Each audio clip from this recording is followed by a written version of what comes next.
Assalamu alaikum wa rahmatullahi wa barakatuh, and hello again. So, this video is going to be centered around private success, which I find harder and more important than public success, because these are with the people that when you wake up in the morning you see, at mealtime you're going to see, when you're walking in the living you're going to see. It's just, if you can master this, trust me, it'll make your life easier, okay? So, um, there are 5 parts to this, and I will note that there are a lot more things that determine private success, but these are the 5 that are going to matter to anyone. The other things that will determine this are totally centered around how your family unit is, and it just matters about, your current lifestyle and whatever. I can't say any more for the general human being living in a family. Okay? These are 5 things that will most probably apply to everyone. Okay, so let's jump in. Number 1 is character. Character is super important, okay? And I'm gonna reference one of the most important people in our religion, somebody who has been noted in our scripture, the Quran, about having amazing character. And that would be our prophet. The special thing about him was he had it in all aspects of his life. For example, one part of his character was trustworthiness. Like, um, the people in his time would call him as-sadiq al-amin, which means the sincere and truthful. Okay, so much so that even the enemies and disbelievers who were trying to plot and kill him, they would ask him to keep their money safe for them. Like, does that even make sense?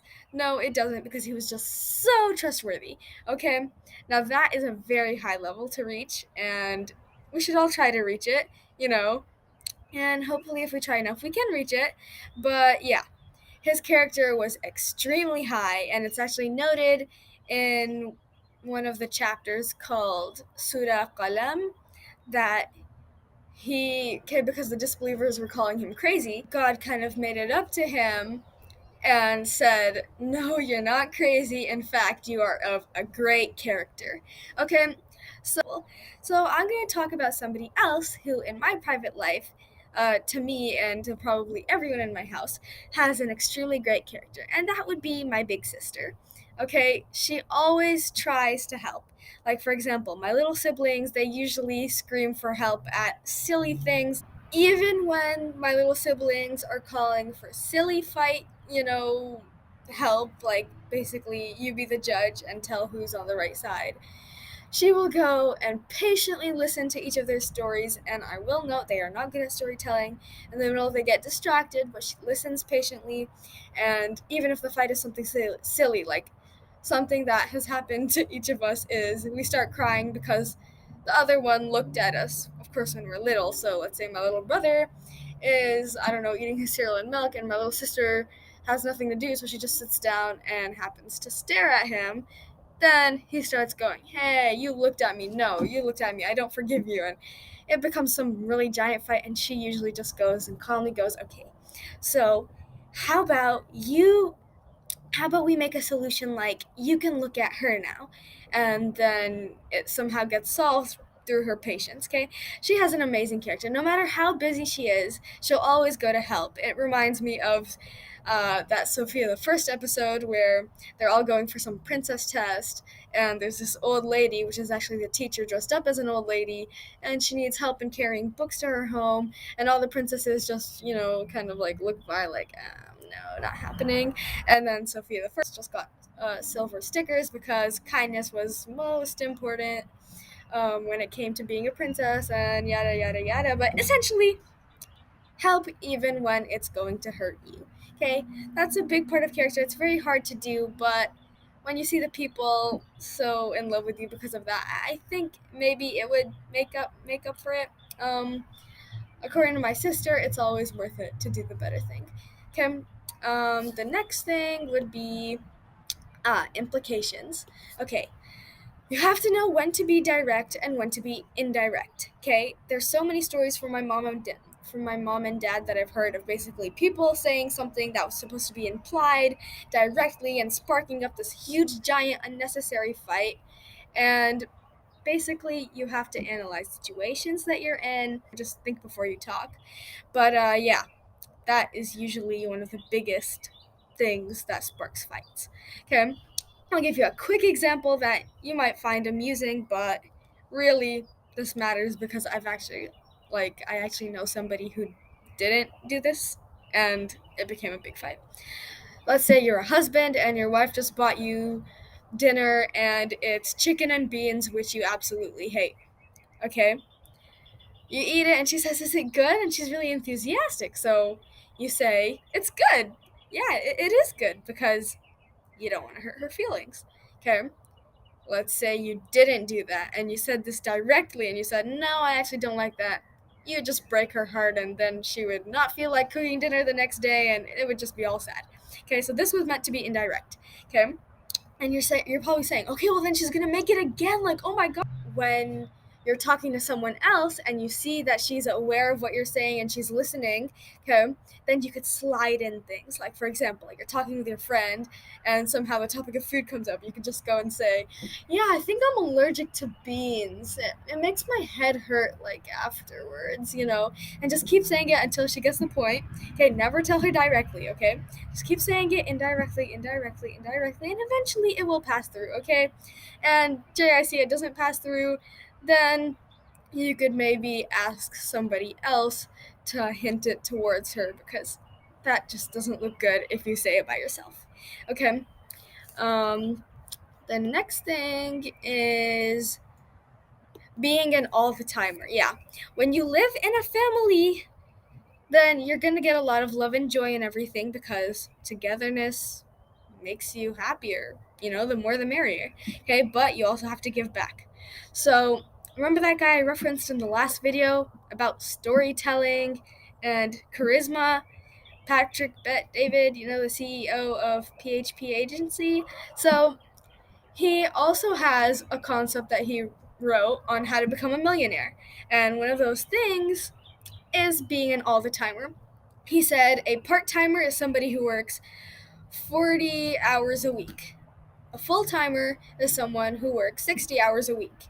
An all the timer is someone who works 80 hours a week.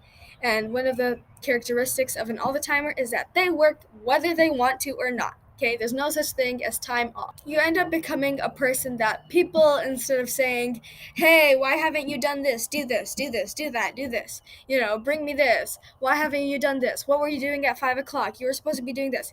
You end up becoming somebody that people end up saying, "Please, can you stop working? Oh my gosh, you've just been working so hard." Okay, and I'll give an example that nobody in my family can dispute. My mother. She is an all the timer despite all of her health conditions. The insane is um, after her third C-section for my little sister, she went and mowed the lawn at 5 weeks. Okay. She knew my dad was having some important work meetings. Okay. So he won't be able to do it.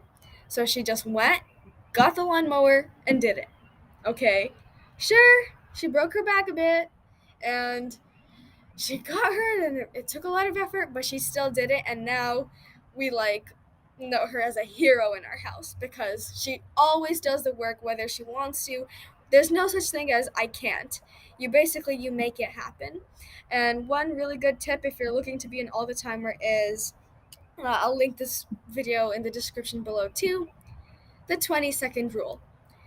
You just count to 20 and do whatever is on your task list because once you start, you usually won't want to stop. Okay, so you can tell yourself, I'll just do the first 1%, and that's it. But go ahead and do that 1% because usually you'll end up going to do the other 99% afterwards. Okay, so the next thing I wanted to talk about was bridging. Bridging is just how it sounds. It's you being that bridge between two people's relationships. So, for example, if me and my little sister are having a fight, and then my mom comes and sees that, our relationship is starting to take a downturn, she comes and be the peacemaker, okay?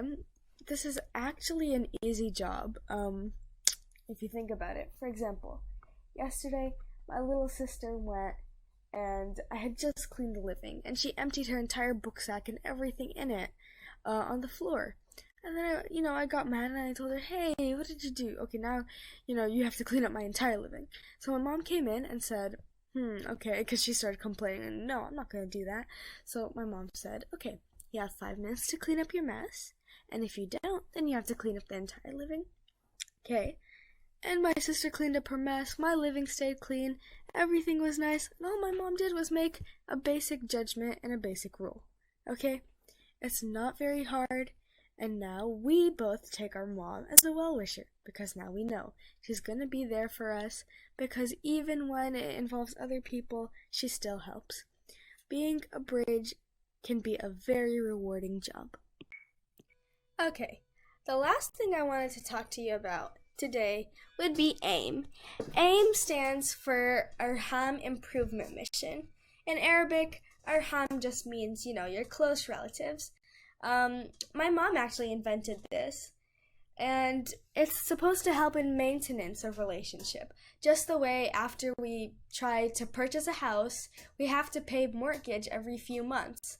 It's maintenance, okay? So I've tried to recreate her document. My mom is super, official about documents and makes them so professional, but this is just from memory because, I can't access her computer and she's not here right now. So, yeah. It goes like this. Every New Year's, just the way we make resolutions for ourselves, we're going to make resolutions for our entire family. So the way it goes is this. So I'm going to pretend this is a 4-person family. They have mom, dad, sister, brother. Okay, this is, let's say, sister. Okay, so this is how it would look like. Hello, sister. There are some habits that bring joy to the family and some that only bring sadness. It's time to filter out the toxic ones and maintain the positive ones. Good habits. These are the habits that we beg of you. Please maintain and let them beautify your life. Okay? This is from sister, so it's going to look like this. Okay, I've just put person 1, person 2, person 3, and person 4 so that people can customize it themselves. Okay, for sister. Now remember, we're all on a timer here. Okay, we have 5 minutes because we're not here to hurt anyone. We're simply here to help people filter, okay? Filter and sort. What are the good habits and the bad habits? This is so important for private life because then people start randomly bursting out, without anything formal, you need to stop this, you need to change this, you need to change that, you need to fix this, okay? And that, nobody takes it seriously. Because it's not official and it just looks like, okay, that person got angry at me. This, no one has any toxic emotions built up. It's something very formal. So let's say sister is a very nice girl, generally, but when she does get angry, she just goes way overboard. Okay, so sister would write for herself, some good habits that I like about myself. Okay, I'm generally... Here, let me do this. Generally nice. Okay. Keep in mind you print these out. Okay. Generally nice. Loves to serve others. What else? And okay, usually you're gonna have 10 things for each person, but since I'm doing an example, I'll stop at 3. And patient. Okay. And then for bad habits, they'll write, okay, anger goes overboard. Okay. And then I could also write, let's say there's some other things. Let me make this silly. Likes to play with mud and eats too much. Okay, so imagine that, but customized per person in your family. At the end, you're supposed to go and compile everyone's. Okay, so for example, you'll have a page titled Sister, and you'll compile from person 1, 2, 3, and 4's everything they say good about her that she should keep, and everything they say bad about her that she should fix. Then you go and hang it in the family room at the top, so that whenever somebody's just lazing around bored, and they're just looking around. They see those and they decide, okay, let me see what are these bad traits that are holding me back. Okay, so that's beneficial in maintenance, and maintenance is just as important as establishment. So I hope you enjoyed this video, and I really hope that you're able to benefit from it. Remember, success is not something that you will achieve at a point. It's something that carries on all the way till you die, because guess what? You can become successful and then lose it. So let's always pray to God for helping us to be able to maintain our success.